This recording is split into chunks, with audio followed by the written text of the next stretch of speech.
What is up, people of YouTube? I'm your host Vernon. This is Catherine's Landing. Let's fish that.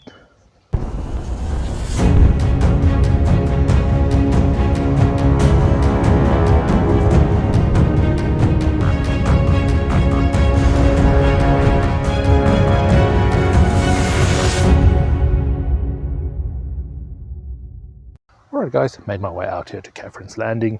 Plan for today is going to be hitting a few spots, looking to see if we can find any smallmouth bass. It's a particular species that I have not caught yet this year, and we know they are in these waters, so that's what we're going to be looking for today. Now, as a bank angler, spring is a pretty good time to find bass, especially when they're coming up from the deep. They're coming to the shallows for their spawn season. So I do want to point out that it's very important that we anglers release any fish we catch during the spawn season.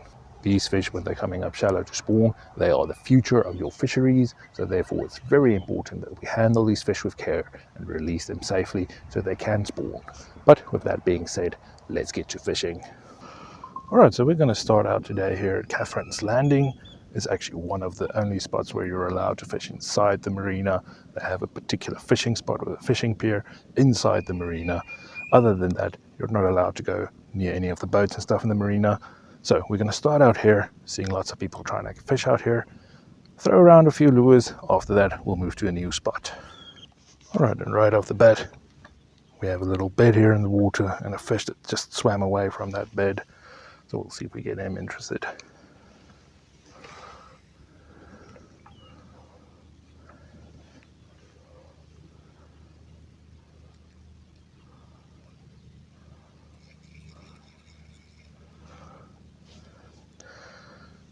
Now, I have been using this particular rod and reel quite a lot, and you can hear the little reel. It's not as good as it should be anymore.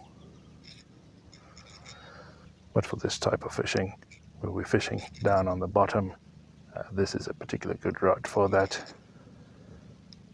So yes, I have been using this rod and reel in a lot of my videos lately.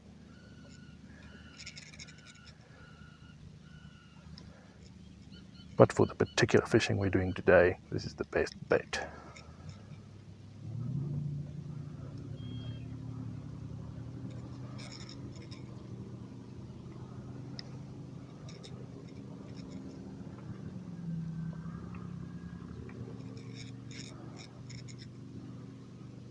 Since I've got here, when I started fishing, I spooked the fish off its bed.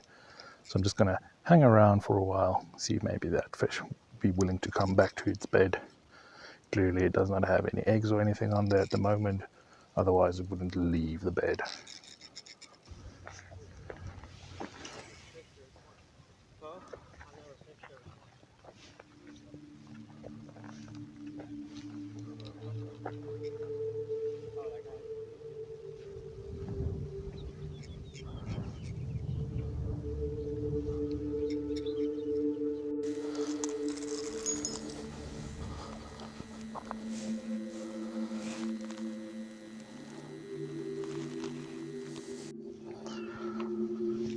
Alright, ladies and gents, sadly I missed the hook set. Oh, he just spit it out.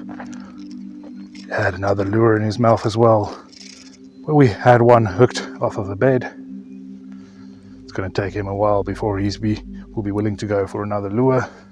Had some camera issues. But next time we'll give more attention to the fish.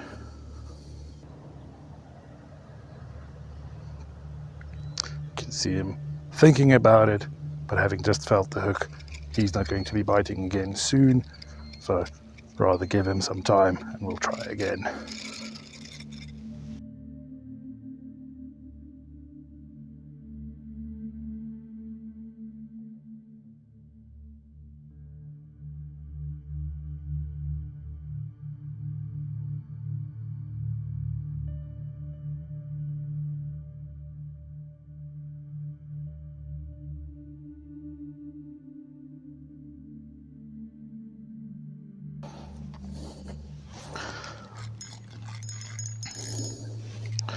Alright, so we finally have a decent smallmouth bass. Don't know whether this line will hold if we try and pick him up over these bars, so I think I'm going to walk this fish to the shallow parts.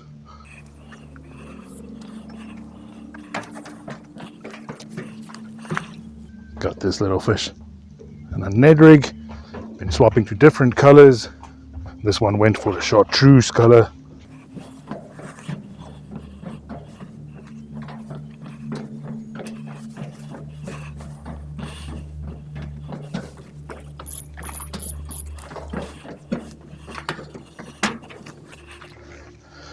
I've been seeing quite a few of these fish on beds, but it looks like males waiting for the females.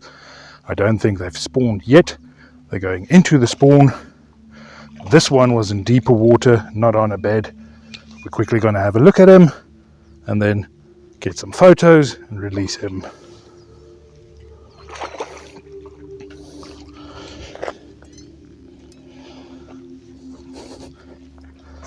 There we go. Lovely little brown bass, smallmouth bass.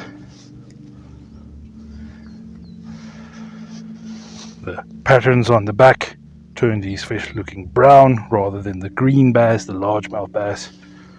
Nice decent smallmouth, not that fat. Quickly gonna get him some oxygen again.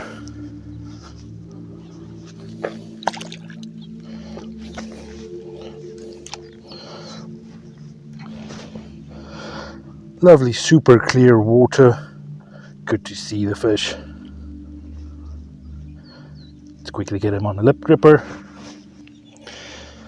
Now the idea of the lip gripper is just to make it easier to get the fish some oxygen.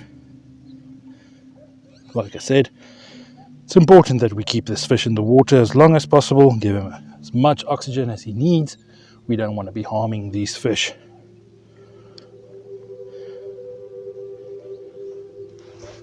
Quickly want to get another look at this guy. This is clearly a male, only the males have this little tip there. That is from trying to nudge females towards his bed.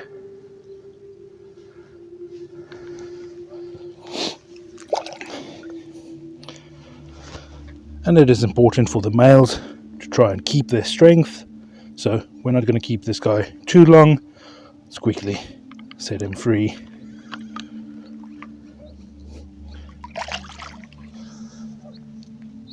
And off he goes. Now one thing you'll notice, I released the fish on this side, but I caught the fish on that side. That's not too big a problem. These fish, they can find their beds up to 5 miles away. So it's not a problem releasing him on this side. He'll just make his way back round to his bed. Studies have shown that these fish can find the beds rather easy using both smell, water temperatures, and looking for structures. But first fish landed, hooked a few, saw quite a few, but these are highly pressured fish, so I'm going to make a few casts around here again. If we don't get anything here, we'll head out to a new spot. Alright, so I know that this little camera would struggle to see it, but right here in front of us is a big rock in the water. Behind that rock, there's a grey piece of gravel.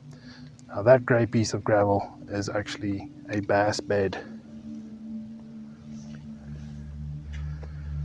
Now what I'm doing is I'm dropping my little Ned rig near the bed. I can see the fish swimming towards it. Just gonna move it some.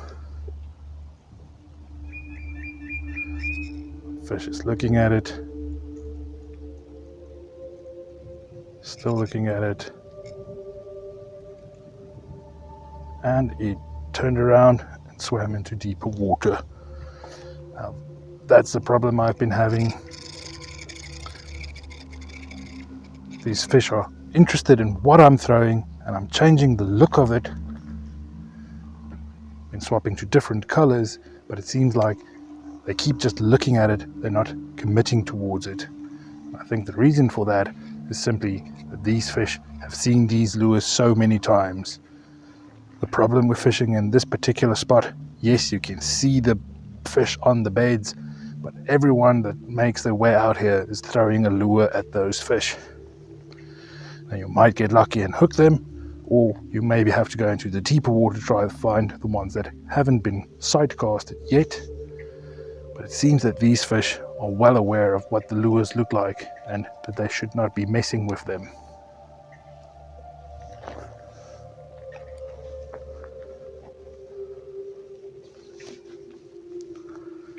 I think for that reason, even though I like throwing the lures and watching how the fish react to them. Oh, he's on it.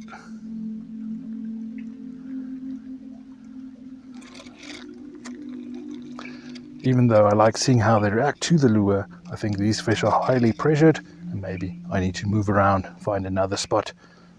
Alright, so the next spot I want to try out is Cabin Site Point. That's where we currently are. You can launch boats and kayaks from here as well. But the idea is trying to fish this little cove. This is right next to Telephone Cove, which is more of a swimming beach. So we are hoping to find some fish in these shallows. Now, of course, I can still see into the water, but with the wind picking up, it's a bit hard to see beds. So I'm just gonna go around, make a few casts, see if we get anything.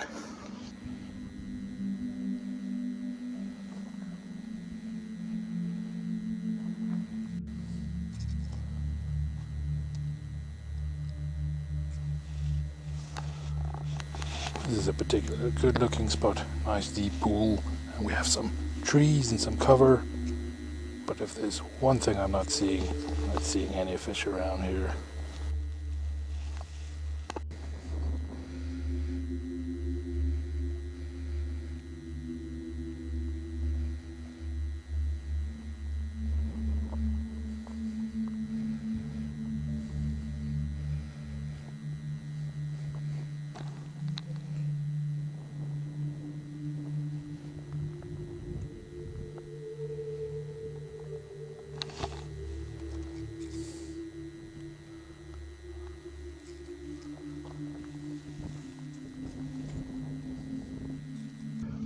Alright, ladies and gents, last spot I want to try out today is a little stop sign cove. I'm thinking these fish are coming to the beds, but they're going to try and make the beds close to anywhere where they are protected, meaning they'll rather be closer to this side than that side. That's what I'm thinking, so I want to go around, see if we have any fish around here.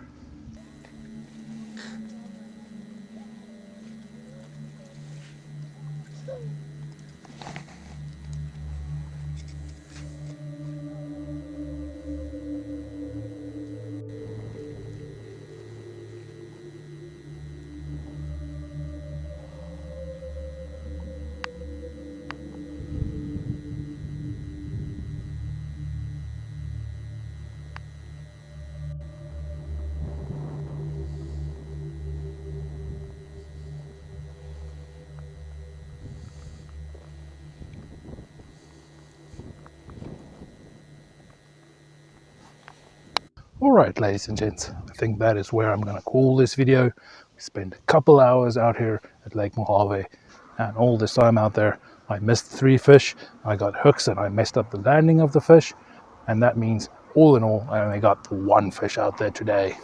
Now you might ask, is it really worth it for just 1 fish?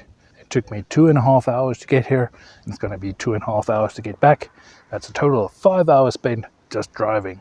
Now that's 5 hours I could have spent at somewhere like Sunset Park, 5 hours of fishing, but I personally do believe it's worth it. Even if I didn't catch any fish out there, it was still worth it. You need to understand, I'm no expert. I don't know how to catch these fish. I'm still trying my own thing out there, throwing out all sorts of different lures, and I'm not going to show you all of the lures or every time I swap out a lure. So, in my opinion, getting that type of knowledge and at least getting a fish is, of course, worth it. Now, there are a lot of guys out here doing fishing, and I think you can see that in the way the fish are behaving. They sometimes look at your lures, and you kind of can see that they know they've been caught on that thing before. They're not going for it. And with the lovely green colors in the mountains and stuff, it's clearly spring, so it's a good time to get out there and do fishing. And on that note, guys, I want to thank you for watching. Please do give me a little thumbs up for at least getting a fish. Feel free to ask any questions down below in the comments. And if you've not yet subscribed to the channel, consider doing so, hitting the big red subscribe button, joining my community. Alright guys, but thanks for watching, and I'll see you next time.